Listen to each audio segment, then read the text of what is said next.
నాయుడు.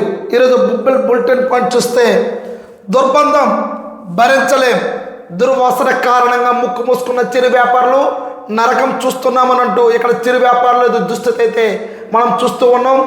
దుర్బంధ భరితంగా కూరగాయల market, RTC bus stand septic tank లీకేజ్తో దుస్థితి, వ్యాపారులు షెడ్యూల కిందకు వస్తున్న మురుగునీరు, దుర్వాసనకు భయపడి రాని కొనుగోలుదారులు, లబోదిబోమంటున్న చిరు వ్యాపారులు, పట్టించుకునే ఆర్టీసీ అధికార యంత్రాంగం.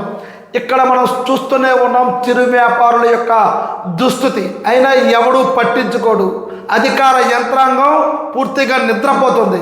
ఎవడు పట్టించుకుంటాడు, ఎవరిది బాధ్యత?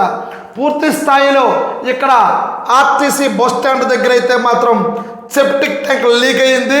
ఆర్టీసీ బస్టాండ్ ఆవరణంలో చెత్త చెదారంతో మురుగు నీరుతో ఇక్కడ నెల రోజులు అవుతున్నా సరే పట్టించుకునేవాడే లేడు.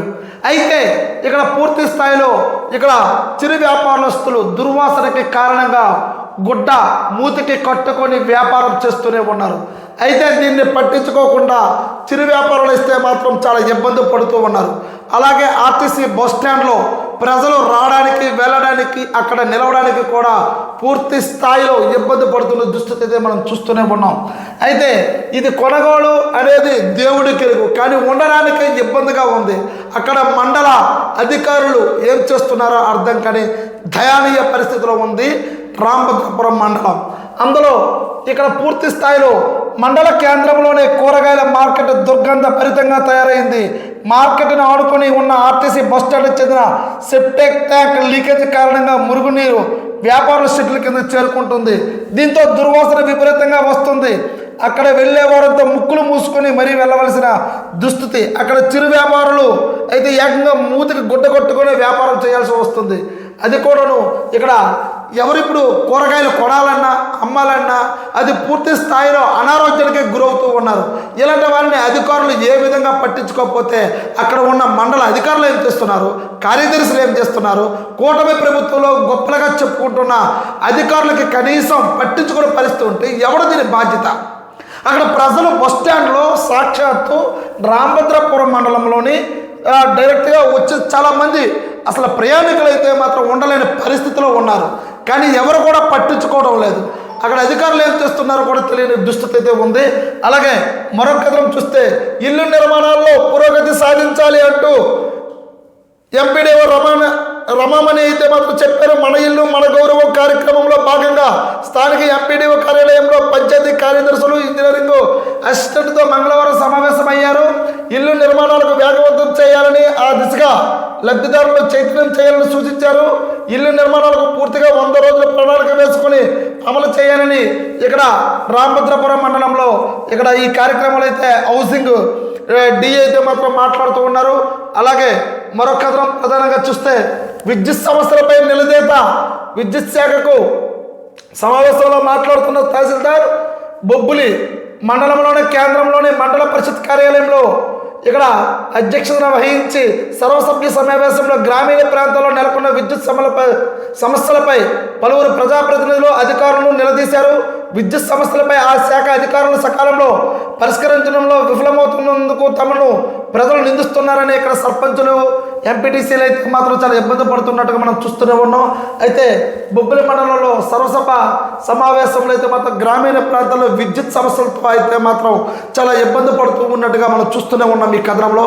అయితే ఈ తహసీల్దార్కే కాదు, ఇక్కడ విద్యుత్ శాఖ ఏఈ కూడా అక్కడ హాజరయ్యారు. అక్కడ సర్పంచులు, ఎంపీటీసీలు గ్రామాల్లో అయితే మాత్రం అనుకున్నంతగా ట్రాన్స్ఫర్లు అయితే మాత్రం ఇబ్బందిగా ఉంది. లో వోల్టేజ్ రావడం వల్ల మేము ఇక్కడ సమాధానం చెప్పలేకపోతున్నామని ఇక్కడ సర్పంచులు, ఎంపీటీసీలు వీళ్ళందరూ కూడా నిలదీస్తూ ఉన్నారు. ప్రజల్లో మేము ఉండాలంటే మాత్రము చాలా ఇబ్బంది పరిస్థితి ఉంది. గ్రామాల్లో మాత్రము మీరు ఖచ్చితంగా మీరు ఇక్కడ వోల్టేజ్ అనేది డౌన్ అవ్వకుండా చూస్తేనే ప్రజలు అనేది వాళ్ళు రాత్రిపూట చాలా ఇబ్బంది పడుతున్నట్టుగా ఇక్కడ సర్పంచులు, ఎంపీటీసీలు అయితే మాత్రము నిన్న సర్వసభ సమావేశంలో కొద్దిగా డ్రసాబెసగా తయారైన విషయం కూడా మనం చూస్తూనే ఉన్నాం. అలాగే మరో కథ మనం చూస్తే ఉపాధి హామీలో అక్రమ వసూళ్లు అంటూ ఇక్కడ కథనం చూస్తూనే ఉన్నాం. గంటియాడలో ఒక్కో వేతనదారు నుంచి 100 రూపాయల చొప్పున వసూళ్లు, 36 పంచాయతీలోని వసూలు చేపట్టిన ఆరోపణలు అంటూ ఈ కథనంలో చూస్తూ ఉన్నాం. గంటియాడ మండలంలో పనిచేస్తున్న వేతనదారులు ఫైళ్ళు అయితే మనం చూస్తూ ఉన్నాం. నరగవ పంచాయతీకి చెందిన సుమారు 250 నుంచి 300 మందికి ఉపాధి హామీ వేతనదారుల దగ్గర నుంచి 20,000 నుంచి 30,000 వరకు ఉపాధి హామీ సిబ్బంది వసూలు చేశారంటూ ఆ మొత్తాన్ని డ్వామాలో పనిచేస్తున్న ఓ అధికారికి ఇచ్చినట్ల ఇటీవల జరిపిన విచారణలో బయటపడినట్టు సమాచారం.